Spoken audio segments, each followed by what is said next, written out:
Eh ben, rebonjour à tous. On est toujours sur la place Bellecour pour l'événement des Pyramides solidaires. J'ai changé de partenaire parce que je suis avec Hélène Robin, responsable de la mobilisation, qui va nous parler d'une installation très particulière qu'on a souhaité mettre en place cette année, qui est l'installation artistique qui s'appelle Les Petits Civils. Donc Hélène, est-ce que tu veux nous dire deux mots de cette très belle installation avant qu'on la découvre? Oui, avec plaisir. En fait, on est très fiers de ce projet qu'on a lancé il y a seulement quelques mois, d'une idée de l'agence Strike et Sub de Pub qu'on va interviewer tout à l'heure. Pourquoi ce dispositif? Parce qu'en fait, dans le monde aujourd'hui, des millions d'enfants jouent avec des petits soldats de plomb pour jouer à la guerre. Malheureusement, aujourd'hui, les États jouent à la guerre avec des civils. On le rappelle, 9 victimes sur 10 aujourd'hui sont des civils. Ces pratiques sont inacceptables. Pour cela, donc, nous avons voulu symboliser cette absurdité des conflits actuels par ces petits civils que je vous laisse découvrir.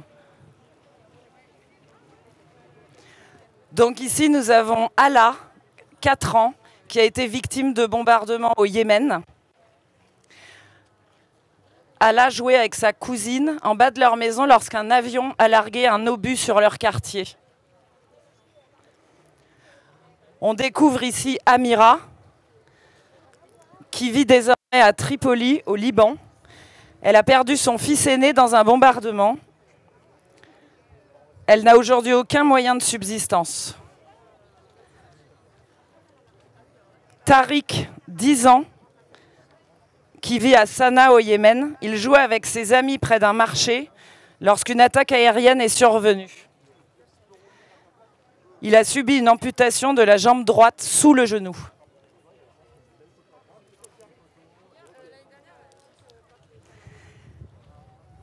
Malik, qui a 20 ans, qui vit en Jordanie.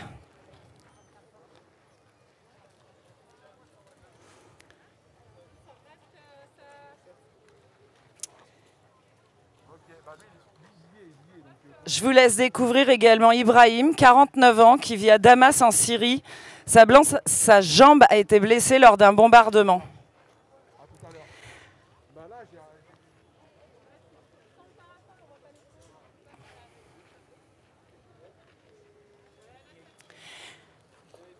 Et nous allons maintenant nous arrêter sur Manal, qui a 15 ans, qui vit en Syrie. Elle avait 10 ans lorsqu'elle a été victime d'un bombardement. Alors cette œuvre, qui attire tous les regards depuis quelques jours, eh bien, elle a été réalisée par 2 plasticiens. Donc je vous présente Hippolyte Audouy, qui a travaillé avec Christian Alamano. Et on voulait lui donner la parole pour vous expliquer comment cette œuvre a été réalisée. Il va vous expliquer le travail minutieux qu'il a réalisé depuis des semaines et des semaines pour réaliser cette œuvre. Eh ben, qu'est-ce que je te raconte? Écoute, on a récupéré des mannequins de magasin, tout bêtement, que nous avons découpés, mis en pose, ensuite habillés avec des vrais vêtements et résinés. Donc le processus est un peu, dit comme ça, c'est un peu simple, c'est un peu long, c'est surtout très long, c'est pas très compliqué mais c'est très long. Donc chaque pli est fait d'abord à la main pour éviter que... La résine, c'est un matériau un peu lourd, donc ça tombe. Et voilà, ensuite ça a été peint, installé sur des socles.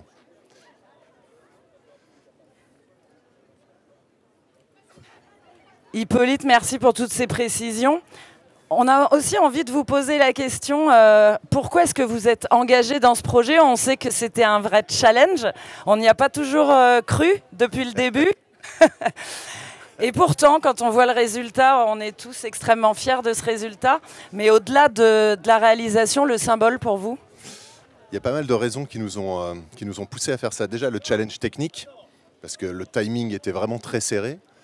Donc on est passé, je ne vous le cache pas, par quelques phases un petit peu de doute. Notamment, on a eu beaucoup de problèmes sur les socles. Ensuite, évidemment, ça fait longtemps qu'on suit ce que fait Handicap. J'ai eu la chance, il y a des années, de rencontrer un de vos fondateurs, Jean-Baptiste Richardier, lors d'une interview. J'avoue que ça m'a beaucoup ébranlé, son histoire m'a beaucoup touché. Donc j'ai continué à suivre un petit peu ce que faisait Handicap. Et les résultats font que c'était enthousiasmant de participer à ça. Alors, si nos œuvres, si notre petit travail peut aider à avancer, à faire avancer la cause d'handicap, on est très content de ça. On se rend compte au travers de beaucoup d'œuvres que ça permet de mobiliser aussi les citoyens. On peut revenir notamment peut-être sur la fresque au monument aux civils inconnus qui a été peinte dans le 8e arrondissement et qui a été inaugurée la semaine dernière, Sabrina. Effectivement, donc ça c'est un projet qu'on travaille avec l'artiste Brusque, qui est un artiste lyonnais qui a accepté de s'engager à nos côtés. Donc pendant 2 ans, on a travaillé avec Grand Lyon Habitat et avec la ville de Lyon pour trouver un pignon de rue pour que cet artiste puisse réaliser une fresque qui est une fresque en hommage aux civils inconnus. Donc pourquoi une fresque en hommage aux civils inconnus? Parce qu'on voulait adresser un message à l'opinion publique, aux riverains, mais aussi aux hommes politiques pour qu'ils s'engagent fortement pour l'interdiction des bombardements en zone peuplée. Donc quoi de plus fort qu'une petite fille, donc pour décrire la fresque, une petite fille qui saute à la corde à sauter avec des roquettes en fait à la place des bâtons qui tiennent la corde. Donc voilà, donc c'est une très belle fresque. Je vous invite à la découvrir pour les Lyonnais. C'est dans le 8e arrondissement. Sinon, il y a également toutes les images sur notre site internet, donc handicap-international.fr. Voilà. Donc voilà, on a fait une petite digression sur notre fresque parce qu'on est dans la thématique de la culture au service de l'indignation et du combat contre les bombardements sur les civils. On voulait aussi mettre à l'honneur dans ce live les personnes qui ont été à l'initiative de cette idée absolument géniale de ces petits civils. Alors on va accueillir, je crois, si tout va bien, en direct, en duplex, Pierre Bellefleur de l'agence Strike. Salut Pierre, enchanté de t'avoir avec nous. Salut Hélène, salut Sabrina. Salut Pierre. Alors Pierre, est-ce que tu peux nous parler un petit peu de la genèse de ce projet, puisque vous êtes l'agence brillante qui travaille à nos côtés depuis des années, gracieusement je le rappelle, mais là vous avez eu un petit coup de pouce sur ce projet dans l'idée. Effectivement, on a été aidé par les étudiants de plus de la 5e année de la filière création. Donc c'est assez chouette déjà de pouvoir mettre leur talent au service d'une cause aussi noble que celle d'Handicap International.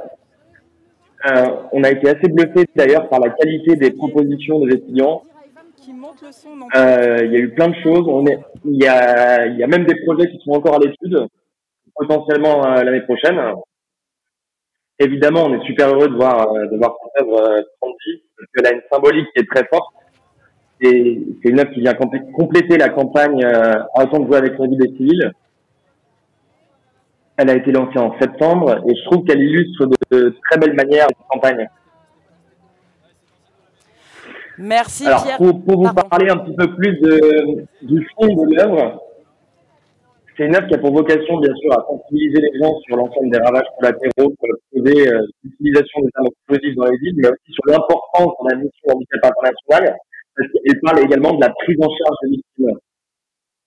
Il y a également une seconde lecture qu'on peut avoir que je trouve assez intéressant, parce que finalement cette œuvre elle dénonce la légèreté avec laquelle les gouvernements qui prennent part au processus dont Baptiste parlait tout à l'heure, et on a presque le sentiment que la rédaction de cette déclaration internationale qui a été traitée par les États un peu comme une notice de jouet. En réalité, on ne parle pas de conditions générales d'utilisation, on ne parle pas d'une notice de jouet, le cœur du sujet, c'est la protection des civils, on parle de vie humaine. Pierre, peut-être on peut revenir sur la très belle campagne de publicité que vous avez réalisée pour Handicap International. Tu le rappelais, elle est diffusée depuis début septembre et elle est diffusée dans tous les grands médias français. Donc elle est diffusée à titre gracieux, on le rappelle aussi, parce que c'est important de rappeler qu'on a aussi les médias qui nous soutiennent dans ce combat. Donc est-ce que tu peux juste nous parler du concept de cette campagne Arrêtons de jouer avec la vie des civils et aussi du point créatif qui vous a permis d'aboutir à cette campagne? En fait, le point de départ est basé effectivement sur cette déclaration politique internationale. On a eu l'occasion de voir effectivement les corrections qui ont été effectuées par l'ensemble des États. Ce qui nous a choqué, c'est qu'on a eu l'impression effectivement que c'était comme une notice de jouet. Donc, ce qu'on a eu envie de faire, c'est de remplacer l'ensemble des armes explosives qu'on a l'habitude de voir dans l'imaginaire collectif et de le remplacer par des jouets. Donc, les missiles sont remplacés par des nerfs. Dans les entrepôts, on voit des grosses bombes à façon un petit peu jouet d'enfant. C'est ça, je crois, qui rend effectivement, qui donne du corps à la campagne. Et j'en profite d'ailleurs pour remercier Digital Disney qui a la production de cette super chose. Pierre, moi j'avais une question pour toi. Du coup, on a travaillé en lien très étroit pendant les derniers mois pour aboutir à cette belle campagne, à cette belle installation artistique. Qu'est-ce qui est difficile, de ton point de vue créatif, quand on conçoit ce type de campagne et qu'on travaille avec une ONG comme Handicap International ou n'importe quelle autre ONG d'ailleurs, hein? En fait, il y a plusieurs contraintes pour moi qui sont hyper importantes. D'une part, tu as besoin de ne pas passer une tâche alliée dans le cadre du processus diplomatique, mais également pour la sensibilisation des gens. Il faut réussir à avoir une écriture qui est assez poétique, qui peut les toucher. Et aujourd'hui, on n'est pas en train de se parler de publicité, on est en train de se parler d'enjeux bien plus hauts qui touchent l'ensemble de l'humanité. Merci. Et un petit dernier mot, on aimerait bien savoir, toi aussi, qu'est-ce qui vous pousse à nous soutenir aussi fort avec Jérôme depuis 2 années maintenant. On sait que vous êtes extrêmement engagé, que vous avez des valeurs qui sont extrêmement proches des nôtres, et on aimerait bien que tu en dises un petit mot. Merci Hélène. Oui, effectivement, même avant ces 2 années, on suivait le combat d'handicap international. Aujourd'hui, si on est engagé, c'est parce qu'effectivement on partage les mêmes valeurs, mais aussi parce que on est sur un enjeu qui nous touche tous aujourd'hui et qui pourra potentiellement être encore plus grand demain avec la déclaration politique internationale, si on arrive à avoir les résultats escomptés.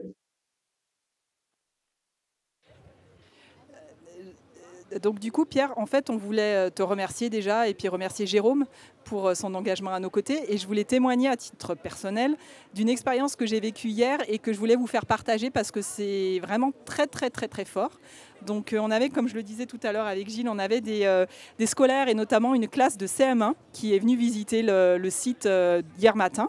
Et j'ai une petite fille qui s'est agenouillée auprès de cette petite civile et qui lui a parlé en fait. Et qui lui a parlé, et j'ai tellement pensé à vous parce que c'est l'aboutissement, j'ai envie de dire pour des créatifs, c'est l'aboutissement de voir en fait comment il peut y avoir un vrai impact de ce qu'on est en train de montrer.